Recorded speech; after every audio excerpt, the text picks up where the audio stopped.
Suicide Squad is the most disappointing movie of 2016, maybe. I might even go as far as to say that.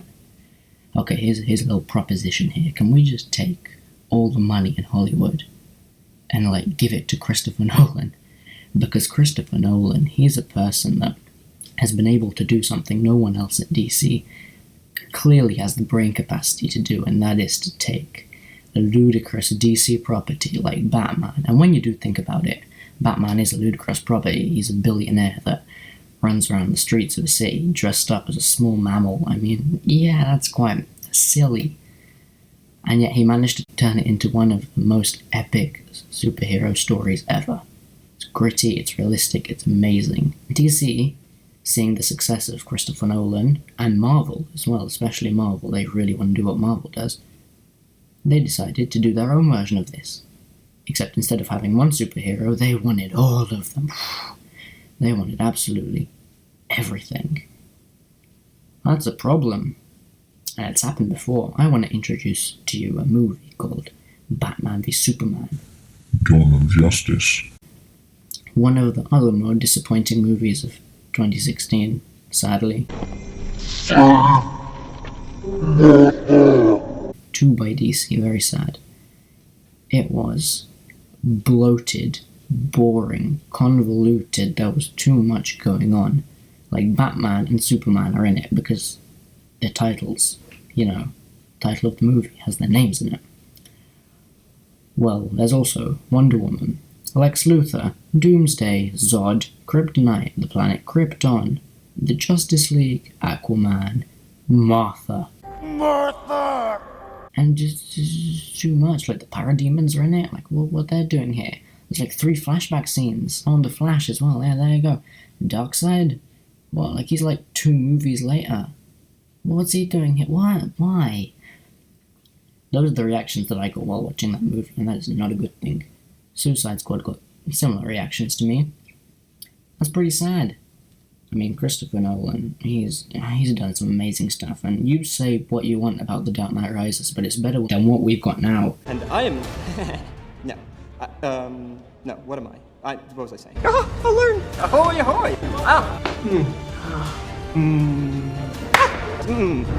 Y'all jokers must be crazy. It's too much. Let's get on with this.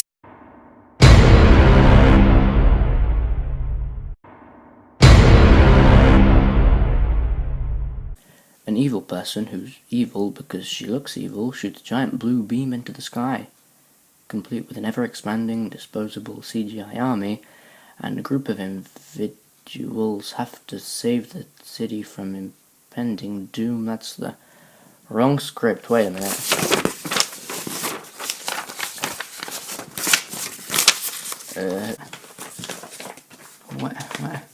Wait a minute, that's the Avengers, or the Avengers sequel, or Ghostbusters, or Teenage Mutant Ninja Turtles, or Pixels. Let's try that again. A group of misfits, mostly made of criminals, have to learn to come together and form a crime-fighting team. And if you want a movie with that plot, just rewatch Guardians of the Galaxy and don't waste your time with this movie. It's the sad truth, but it's much better, because that is what DC were trying to accomplish, weren't they? A movie with the same tone as Guardians of the Galaxy. Well, they tried so hard to be Guardians of the Galaxy that they forgot to make an actual movie. Whoops!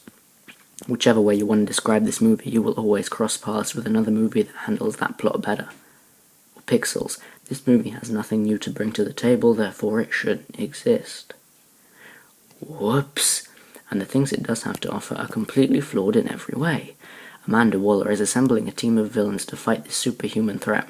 Even though you have a universe where there are plenty of superheroes available, this concept would work for Marvel because all of their main Avengers have an alibi for, say, Thor 2. The universe might be destroyed, but Iron Man can't help because he's retired. Captain America is too busy recovering from the Winter Soldier incident, and S.H.I.E.L.D. is too busy blowing up.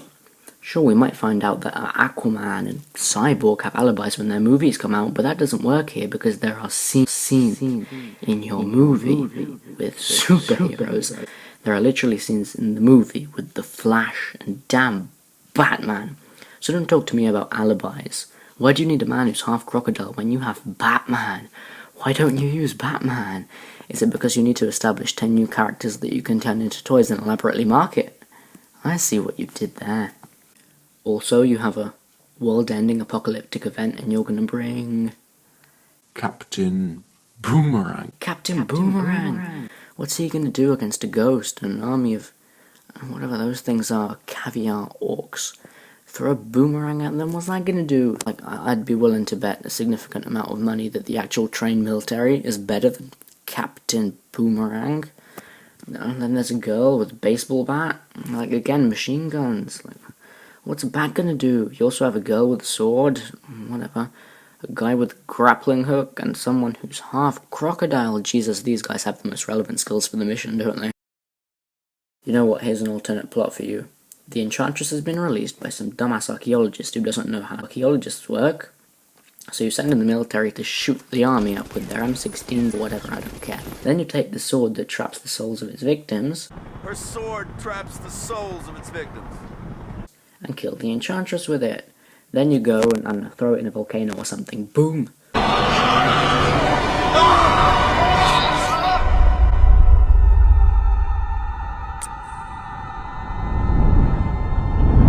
That was easy. You want to kill something, kill something. You don't have to make it all theatrical. This movie is so unnecessary, damn it.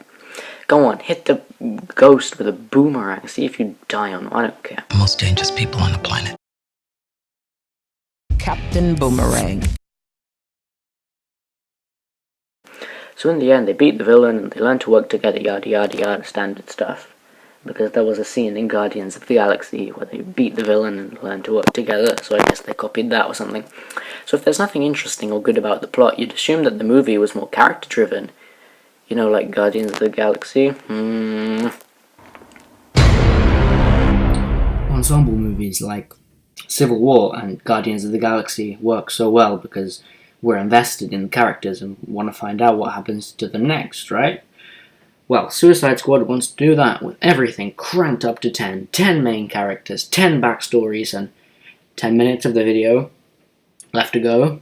Really? Come on. Civil War's 12 main characters works because Marvel has spent 9 years making us care for them. We've seen their high points, their low points, crises, catastrophes, love interests, personalities, inner struggles, and everything that really builds fleshed out characters. You know, Like a movie. you can't throw 10 quick, shabbily made backstories in there to clutter the movie and somehow make us care about these people, even though we've barely spent 2 hours with them. So all these criminals are contained in a black site prison, and they each get personalized cells that exploit their weaknesses. Except they don't. The fire guy is put in water. Makes sense. The guy that's the most crocodile is put in a sewer. Why? That's probably good for him. He's a crocodile, that's the one place they do live in a sea. And you even put water for him to swim around as well. This is a positive thing for him. You can't even keep the punishments consistent. And while Harley Quinn and Deadshot get 10 minutes of backstory each, Killer Croc, Captain Boomerang, and all of the other forgettable villains barely even get 2. Like, this is Captain Boomerang's entire backstory sequence. And then there's the Aussie, Captain Boomerang.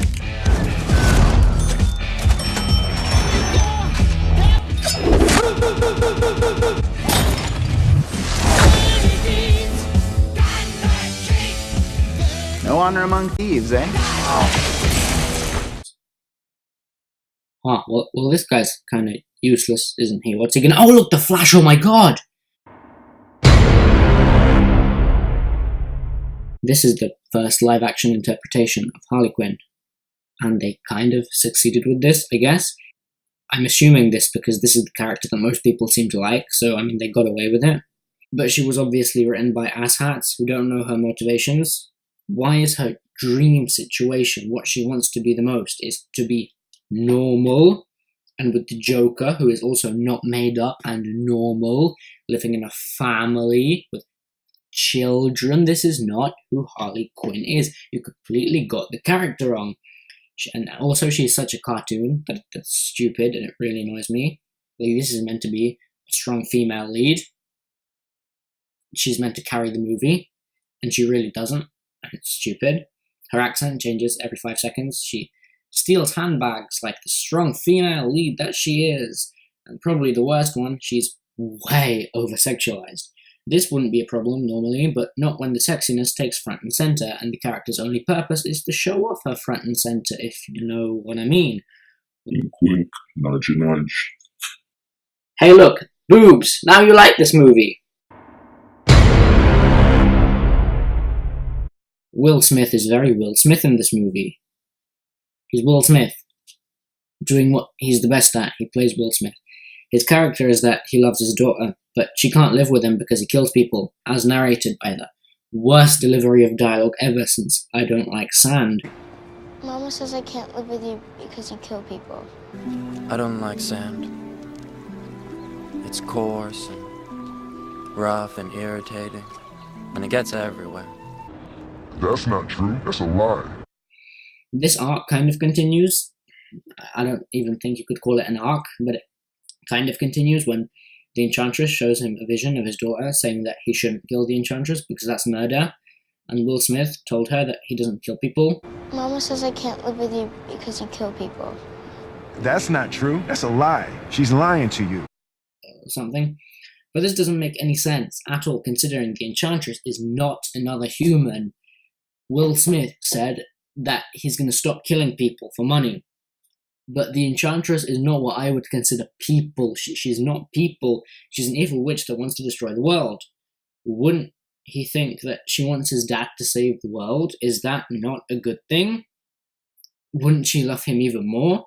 Will I finally find out if I'm the only sane person that watched this movie? Find out in next week's episode of Zack Snyder and Friends.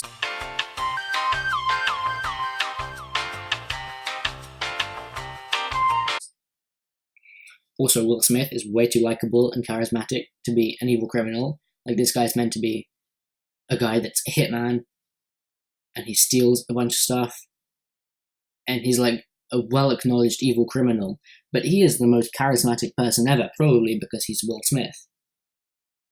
And because he's Will Smith, I'm not gonna lie, he does have some pretty sweet moves. He's a badass, definitely, who gets the best action in the movie, even though that's not saying much because the rest of it is fairly crap. His training montage with the point-blank target practice and the Fresh Prince of Bel-Air joke is also one of the most entertaining parts of the movie. Also, it's Will Smith, how can I not like him? So that's it? What, we some kind of suicide squad? Suicide squad. Suicide squad. Suicide Squad.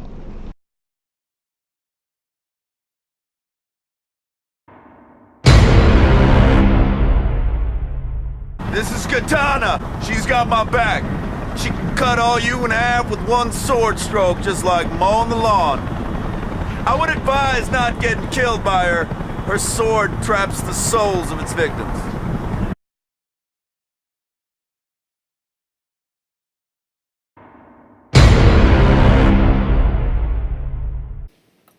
El Diablo probably has the most intriguing backstory out of any of the squad, and if the movie paid more attention to him, I might have liked the movie just a bit better.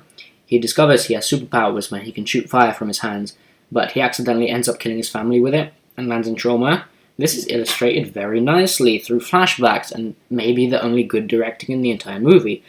But they completely mess up this promising start. If they had made El Diablo, here's another proposition, whatever, into a traumatized, shy, damaged guy who's constantly reminded of his past in Vietnam flashbacks, basically, and does not use his powers at all, let me emphasize that, at all, then I would have liked him better. As someone who was forced into the squad against his will because the army didn't sympathize with him, this is called character growth. Like what you have in a movie. He then learns about his new family in the form of the Suicide Squad and lightens up, not using some cringy forced dialogue. I lost one family, I ain't gonna lose another one. Maybe with a hug or something, or just the fact that he helps them in battle and doesn't try killing them with his fire powers. Boom! Fix El Diablo. But instead they made this promising villain into a quippy, wisecracking asshat like everyone else in this goddamn movie. Then, this is ridiculous. I actually burst out laughing when this happened, because this is the most awful thing not in the movie, but it's just, I don't know why this is in the movie, or how this got past production. As a random, unnecessary twist, it turns out El Diablo isn't actually human. Okay, this is the most amazing thing you've ever heard, okay? This is revolutionary. This totally should have won an Oscar, okay? He's this weird, bad CGI fire demon thing, or he's an Inca god. He's literally like an Inca god. Isn't that the smartest thing that you've ever heard today? He's an Inca god. How did this get through production? Good. Got it. Great. Good. What the hell is that? This very clearly has not finished rendering, or they built his character model in 2001. Why? What is this meant to be? Great potential, but a complete miss. A metaphor from the entire movie, actually.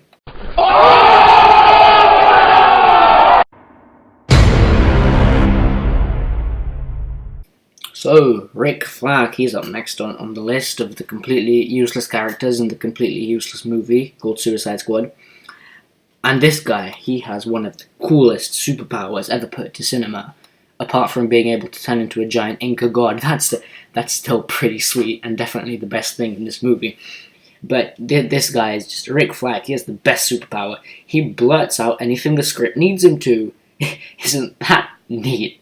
If he was a superhero, he'd be Exposition Man.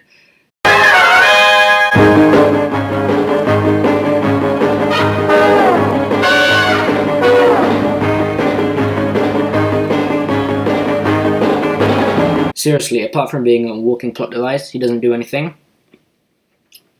Please note that I said at the beginning of the video that these criminals are useless because they don't have relevant abilities and enough offense. Well, here's Rick Flag, who literally has a f***ing machine gun.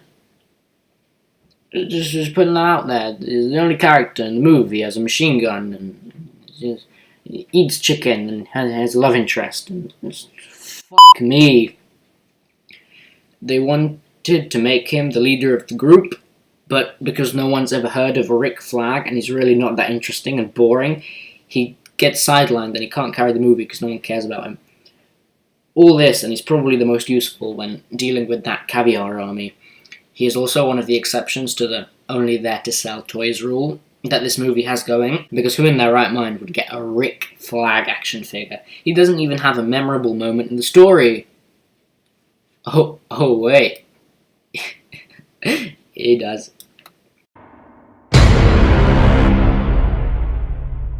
Here comes Slipknot, the man who can climb anything. Did you miss that? Because that's all we need to know about this character of the century. His superpower. The man who can climb anything. His backstory. The man who can climb anything. Motivations. The man who can climb anything. His reason for being in this movie. The man who can climb anything. That's Exposition Man narrating, by the way. But, you know, Slipknot might actually be the smartest character in this movie. He is so incredibly smart. He's almost as smart as the CGI guy that made El Diablo into an Inca god. Yeah, I'm never letting that go. I'm never letting that go. He's Slipknot, okay? He is the smartest character in this movie. He is going to use his power for good. He's not going to fight crime. He's going to use it for something much better. He can climb anything, clearly. The man can climb anything. So he's going to climb out of this terrible movie and give the rights to Marvel. And he succeeds. Tremendously. Of course, I mean, Slipknot, the legendary man who can climb anything, the man can climb anything, was only there for fan service, because as we all know, Slipknot is DC's most popular and beloved character. As a child, I was really into Slipknot's comics. I really have to agree. It was just the most amazing thing, reading about the man who can climb anything. When I was 6 years old, I became the biggest Slipknot fan on the planet. He is just such an idol to me. I want to be him in every way. I look up to him like a father figure. Man who can climb anything sounds one of those IHG parody channels, you know? There's like 1,000 of those on YouTube, they're really annoying. I climb everything. Nope, not doing any more character stuff. That's it. I'm bored. Everyone else in this movie is boring. It's so boring. The movie's boring. I don't care. No one is interesting enough for me to care or sympathize with them in any way, and I give up. Therefore, I couldn't give a damn when they inevitably die. Like the man who can climb anything. Or my soul that died when El Diablo turned into an Inca god. I never spent enough time with them to care, so I don't. Everyone is so boring. I mean, there's a couple more characters like Amanda Waller or Killer Croc. But they're so boringly boring, I don't want to waste my breath on them. Moving on. No. Oh, still one more that I need to talk about.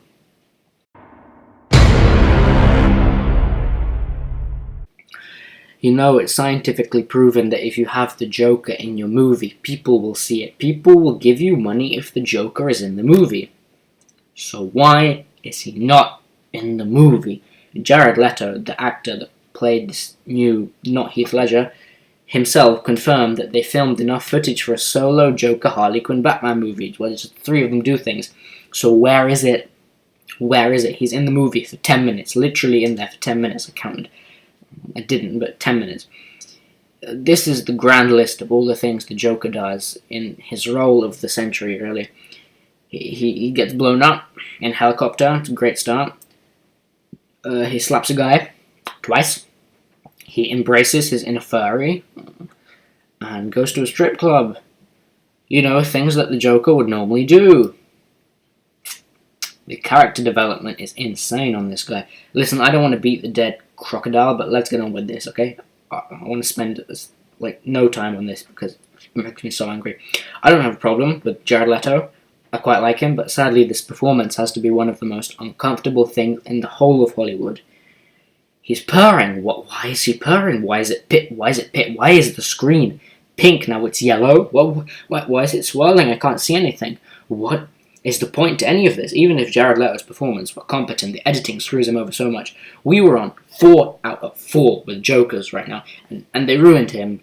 What an achievement. You know, the Joker is the greatest movie villain of all time, and so many people will back me up on this. So why'd you do this to him? You don't introduce the Joker for 10 minutes, not in a Batman movie, mess with his editing, turn him into a sex icon, what the f***, and not expect people to riot with pitchforks and stuff. I don't even have a problem with his tattoos or his grills. I think he looks the part. Come on, I wasn't even a big fan of the Joker comics and the Batman comics. Like, they're not, like, you're not ruining my childhood or anything. This is just disgraceful. The Joker segment in this video was longer than the screen time he had in the movie. Come on! Boy, oh boy, this has been frustrating to talk about. There's still way too much to talk about. All I've talked about is the characters and the movie, and the video is already 20 minutes long. What am I doing with my life? So let's get out the list and talk about everything else wrong with Suicide Squad. Number 1, the cinematography is awful. It's so bad. It's ridiculous. The camera cuts about way too much, and most of the time you can't even tell what's going on, and it doesn't help that most of the third act is at night. And sometimes it just cuts away when, like, in the middle of a conversation, there's not a single one take in this movie. It just cuts about frantically. I don't know why. It's stupid, and it really doesn't help the tone. Number 2, the advertising tricked me, like, really badly, and they should be ashamed of this. The movie was advertised with these slick neon colors and those personalized skulls, and it made me excited for the movie because they look really cool, and not like anything that I've ever really seen before. Well, guess what? They abandoned it after 5 minutes. Boy, were you wrong. Number 3, the editing is awful. Even if you spend a few minutes doing research, you'll find out that there were 2 cuts of the movie made. One was edited by David Ayer, the director, and the other one was made by, drumroll, a trailer group. The company that make 2-minute long videos with jump cuts and weird effects every half second. Well, damn me if that explains it. Wow. Oh, God. And you'd think that after having 2 cuts, they'd decide on one and merge them, right? Boy, were you wrong. They somehow ended up having 6 or 7 different cuts of the movie, and then they somehow merged them together in a really bad way, and they rushed the editing process, from what I've heard as well. Number 5 or 4. Number 4. The love story is forced as hell. The Joker-Harley Quinn romance has a grand total of 10 minutes dedicated to it, when it should really have been the focal point of the movie. The Joker creating Harley Quinn should have been its own Batman movie, but they butcher it completely, and it's awful. The Joker asks for a machine gun. Cut! They swim in chemicals. Cut! The Joker blows up. Cut! And remember, they had enough footage to make a Joker Harley Quinn movie. What happened? And all those 3 minutes were enforced flashbacks under awful music, which brings me to my next point. Number 5. The use of the soundtrack. The choices of music used do not fit in the tone whatsoever. They completely ruin it. It's awful. They use that legendary Queen song that everyone really likes, as well as some other ones, and like the only good 21 Pilot song. None of this has anything to do with the movie. It's like the director just took an album of some random songs that he found, burned them to a CD, cut it up with some scissors, and then played it in the movie. The point of movie music is that it helps create atmosphere and brings you into the movie. This is the exact opposite. It annoys basically everyone I've asked, and it pulls you right out of the movie instead of getting you immersed in the world. No, that is not how it should work. I am not going to like your movie just because it has Bohemian Rhapsody in it. Stop.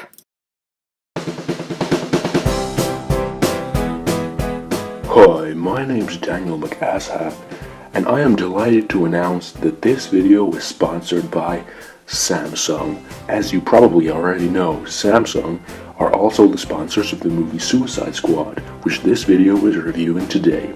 We decided to partner with Samsung because we truly think that this company is a work of art. Samsung is an absolutely amazing company with absolutely amazing products.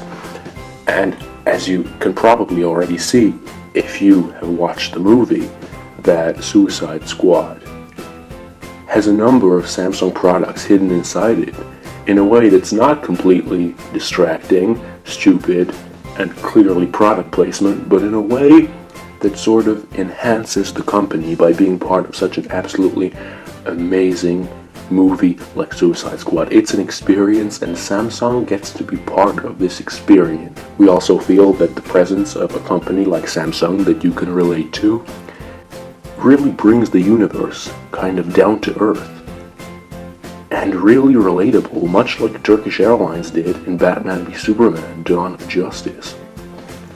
We just love partnering with Samsung, and we hope to partner with them once again. Yeah, I don't really care. By the way, Samsung products are really, really bad, and they're probably going to explode in your face.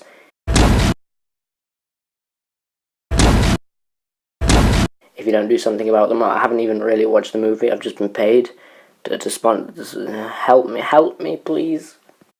Number 1374. The action is poorly filmed. Action scenes are a very hard thing to master, and they can be a lot of things. They can be too long or too short, but neither of those are really real criticisms, as long as it's cool and it keeps the tension and it's entertaining. Those are the sole purposes of action. So why is this action boring? I'll tell you why. If your idea of action is a mental patient hitting an evil Blackberry with a baseball bat, you have very bad taste. That is all. And of course, the trailer editing is there, which really doesn't help.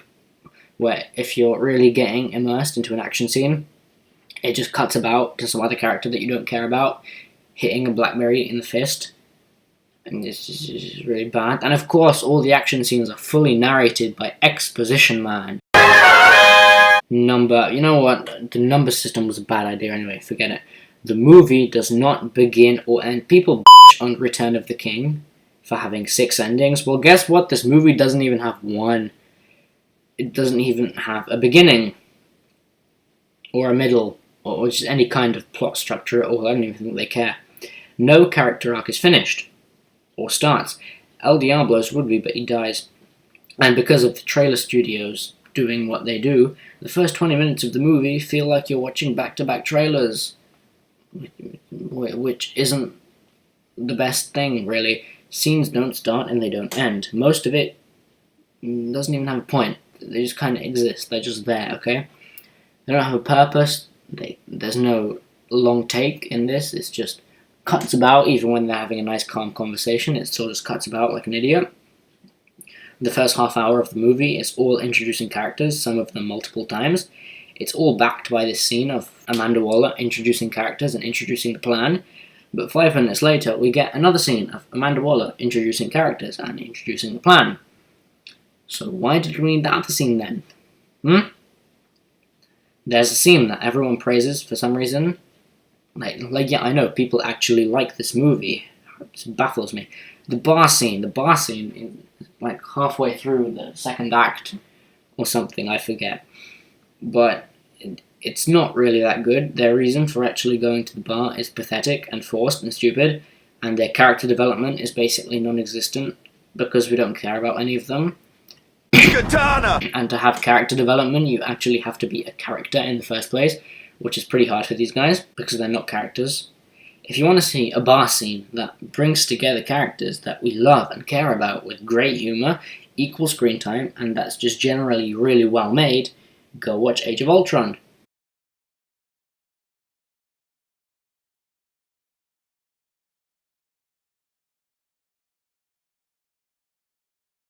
It's so much better. Please don't waste your time with this movie. But Levente, the CGI is amazing. Is it though? Is the CGI really good? Please don't lie to yourself. Because it's not. The CGI is really bad. Incubus, I've already talked about. Listen, I don't want to waste my breath on that guy. It looks like something from Ghostbusters or The Last Airbender. Thought so.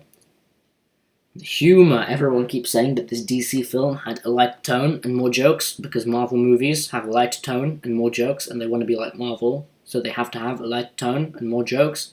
The movie was meant to be funny, but it's not. It wasn't awful, but the humour was definitely hit or miss. More so miss.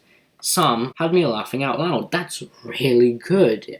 But everything that came out of Harley Quinn's mouth was cringy, uncomfortable, unfunny. Fell completely flat. No points for humour, although it did have one or two good ones. Notice how the two people who thought Suicide Squad was a 10 out of 10 flawless cinematic experience couldn't properly form cohesive sentences. This tells us something about their age, or more likely their below average brain capacity. The only things these people mention are the acting, which is decent, I'll give you that, not everyone, and the fact that scenes were messy, but you don't mind. What? If the scenes were messy, then that means the movie has one of the most basic flaws that a movie can have. If the movie is messy, then it's definitely not perfect. It commits one of the most amateur mistakes that you can. And it can be easily fixed if you have a competent editing team that's not Trailer House. So why did you give it a 10 out of 10? Your review makes no sense, and neither does your English. So go away, please. So, because I've spent 30 minutes ranting about how I love this movie. That's not true. That's a lie. Right, that's it. This is it. This movie fails on every single level possible. I give Suicide Squad a 3 out of 10. This movie won an Oscar. Well, this movie was the third strike. I'm not seeing Wonder Woman. If you are, I'm definitely not seeing Wonder Woman. DC can off at this point. Wonder Woman can off. Zack Snyder can I might see Justice League because it's directed by my best friend, Zack Snyder. But only if he gets me a fully inclusive flight with Turkish Airlines to take me to the cinema. I'll be really grateful if he does that. But, this movie, what else did it do? It ruined some great songs, and it just generally didn't understand how movies work, so you can add that to your collection of awards, I guess, put it next to your Oscar, and your 26% on Rotten Tomatoes. That is all. I'm not forcing you to change your opinion. You can continue to enjoy this poorly written, badly directed, badly shot, broken movie with bad effects, starring a dude who's a crocodile, Captain Boomerang, and a man who can climb anything. You want a Suicide Squad movie? Go watch Rogue One, please. a group of cool, charismatic characters go on suicide missions for a good cause and die in the end. Inception is more of a Suicide Squad movie than this. The Trench Run team in the original Star Wars is more of a Suicide Squad than this. And this is a suicide mission, that there's Suicide Squad, and only one main character dies. Oh, and this guy. The animated movie called Batman Assault on Arkham is what a Suicide Squad movie should be if you had it translated to live action, gave a good casting call that doesn't include Jack Courtney, and lengthened it, then you have yourself a perfectly adequate, entertaining movie. But you know the studios knew how bad the movie was, and showed it to us in the trailer. They recorded the audience's reaction to Suicide Squad and put it in the trailer.